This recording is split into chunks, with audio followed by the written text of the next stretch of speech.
a guy who just recently retired, Randy Johnson, and actually in college I did a huge statistical report about him and like found out a whole like mess full of like where he was good, where he wasn't, like all of his, you know, his accomplishments and stuff like that. And it was just somebody, you know, to really, I kind of want to model who they were. I think that's the second one already we've had for Randy Johnson. He's got quite an influence on the young kids. Well, you look at Randy Johnson, I mean, he had a great career. I mean, he's going to do something good after baseball. He's just taking some time off to spend with his family. But great major league idol that, I mean, I would emulate too. Yeah, why not? Randy Johnson, he's going to the Hall of Fame. There's no question about that. Welcome back to the show. Well, we've already seen Michael Brantley and Matt Laporte at the big league level, two key pieces to the CC Sabathia deal. Well, what about Rob Bryson? He was the third player in that four-player deal. Well, Rob Bryson, after having an injury, he was out for a little while. Now he's working his way up the system. But we caught up with him with Craig Dees for our Focus on the Future when he was in Lake County. Let's take a look at that right now. We're here with Rob Bryson. He's a captain's pitcher, and first of all, Rob came over in the big CC Sabathia trade a couple years ago. Let's roll the clock back a couple years ago when that phone call was made, or was it a manager bringing into the office? How did you find out you were in the Indians organization? Actually, it was pretty weird the way it happened. I was actually promoted earlier that day, so I was planning on moving up. So I had all my bags packed. I was already planning on leaving West Virginia, and then called me back in the office after the game when everyone was getting on the bus and told me I'd just been traded. So, you know, I was already in the middle of saying bye to everybody because I was leaving. So then obviously when that happened, the manager told me I'd been traded. So, you know, it was definitely it's a pretty cool experience. It was a lot of fun.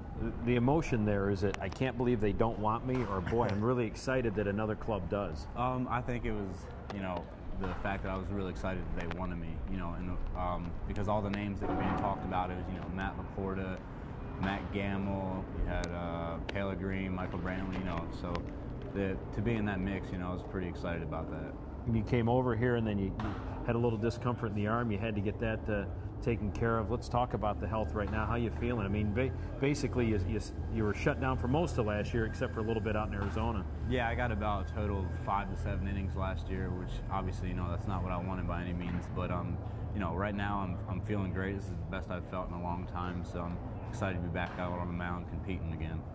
And when you first came back after that surgery, any reservation about letting it loose when you got back out on the mound? Oh yeah, absolutely. I mean, when I came back, I mean, there was points where I was throwing as low as 83 to 85 miles per hour. You know, I was just kind of afraid to let it go. But now I'm to the point where I'm, you know, comfortable with, you know, where James Quinlan and the other rehab guys have me, and I feel strong and confident, and I don't think there's anything keeping it back right now. So.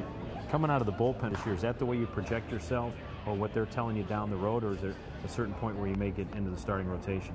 You know, I have no idea about that right now. I mean, I think the thing for me, you know, on pitch count, obviously, I couldn't even finish one inning the other day because I reached my limit. So I think right now it's just getting me on the mound, getting a feel for everything, getting my pitch count up, and then, you know, I don't know what'll happen from there. They don't really let me in on that kind of stuff. So, growing up, when did you get the idea that maybe professional baseball was going to be your future? I'll tell you what, I didn't realize it until about my junior year of high school, to be honest. I loved playing basketball, you know, 6 foot, and, you know, that obviously wasn't going to work out for me. You know, I started throwing the ball harder, scouts started coming to the games, and then, you know, I figured, why not give it a shot? And straight to pro ball out of high school? No, I was drafted out of high school, but I didn't sign. I went to community college in Florida for 1 year, and then signed as a draft and follow.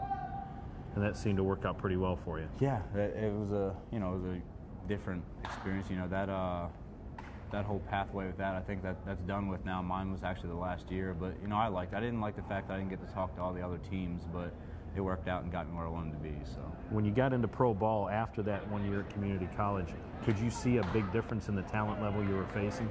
Oh yeah, 100%. From high school to playing ball in Florida, obviously was one jump, and then to get into pro ball, you know, it's just the best guys off every team you're facing now. So, you know, there's no easy outs in the lineup at this point. So you played basketball. You played guard? Yeah, I was a shooting guard. Yeah. Could you fill it up? I was all right. It wasn't bad. I played varsity sophomore, junior year, and then I hung it up my senior year for baseball. So there's a lot of guys you see that do that. Do you regret the fact that you didn't go out there and compete in that senior year in basketball and go out with all your buddies that you grew up with? You know, a part of me says yes, but you know, I really enjoyed playing and everything. But you know, I had knee injuries I was battling at the time, and it was just wasn't worth the risk. I didn't think to miss my senior year of baseball, so I just took it away. Real quick, when you're away from the ball field, one of the hobbies that you have that you just kind of kicking back and relaxing, what do you like to do? You know, when I'm home, I like to, you know, it's pretty cold, so I guess I do a lot of sledding and stuff like that at home. I mean, hobbies, you know, just like relaxing in the off season. Just to get away from the game. Yeah, you know, just taking it easy and sitting back and enjoying the off season, I guess. Well, I appreciate that. Thanks very much. That's Rob Bryson, pitcher for the Lake County Captains. Well, Craig, thanks again for that interview. And you look at Rob Bryson, you know, as a young kid, but at the same time, anytime you're in a big trade like that for, you know, a type A free agent type player in CC, I mean, there's something good about this kid. He's got a great fastball, he's got a good slider, and even though he's coming off of injury, he looks a lot better this year. He had a nice job down over with the Lake County Captains. I think going to Kinston, if he can keep doing what he's doing, he's got a nice arm, as you said. We could see this kid at the Major League level in a couple of years. It won't be this year, obviously, probably not next year, but you know, maybe by 2012, and he can be that pitcher that the Indians, they wanted him when they made that deal for Milwaukee. All right, we'll take a break. When we come back, we'll see where the teams are going to be playing this week in the Indians minor league system. As you look at Buckeye basketball blogger Mark the Shark Titus throwing out the first pitch at Huntington Park. Full windup and all. We're getting you ready to bring we're bringing you our final thoughts. Plus, we'll also give you the standings. Stay tuned.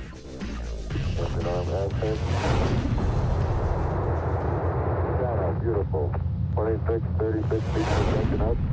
Standings check for you. Columbus still in first place. Akron in sixth. Kinston has won 13 of their last 16 games, and they're still 8 games out of first place, but doing very well of late. Lake County in first place in the Midwest League as they've been tearing it up all season.